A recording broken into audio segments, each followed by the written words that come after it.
இன்றைக்கி மதியானத்துக்கு ஒரு வெரைட்டி ரைஸ்க்கு உருளைக்கிழங்கு பொரியல் செய்ய போகிறோம். உருளைக்கிழங்கு நறுக்கி வச்சுருக்கேன், 2 உருளைக்கிழங்கு. வெரைட்டி ரைஸ்க்கு பாருங்கள், நான் இஞ்சி பூண்டு பேஸ்ட்லாம் போடல. இதில் 3 ஸ்பூன் எண்ணெய் ஊற்றிட்டு பட்டை லவங்கம் கொஞ்சம் வெங்காயம் போட்டிருக்கேன். கொஞ்சம் வெங்காயம் கருகிச்சு, எண்ணெய் சூடேறிச்சு. அதுக்கப்புறம் 2 தக்காளி போட்டு நல்லா வதக்கிட்டேன். இந்த பக்கம் 2 முட்டை வேகுது. இப்பக்கம் பார்த்திங்கன்னா அரிசி ஊற வச்சுருக்கேன் 1.5 டம்ளரு. இப்போ நம்ம இதில் கொஞ்சம் கறி மசாலா தூள் சேர்த்துக்கணும். இப்போ நம்ம தயிர் ஊற்றிட்டு கறி மசாலா தூள் போட்டாச்சு. நல்லா எண்ணெய் பிரிஞ்சு வச்சு இப்போ அரிசி போட்டு இப்போ நான் சாப்பாடு அரிசி போட்டேன். இப்போ தேவையான தண்ணி வச்சுட்டேன், உப்பு போட்டேன். இப்போ கலந்து விட்டுருலாம். இப்போ 2 விசில் விட்டால் போதும். சூப்பரான நமக்கு பிரிஞ்சி சாதம் ரெடி ஆயிடுச்சு.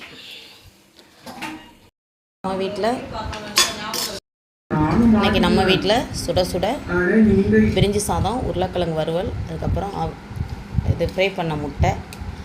இன்றைக்கி சூப்பரான நம்ம வீட்டில் மத்தியானம் லஞ்ச் ரெடி ஆயிடுச்சு.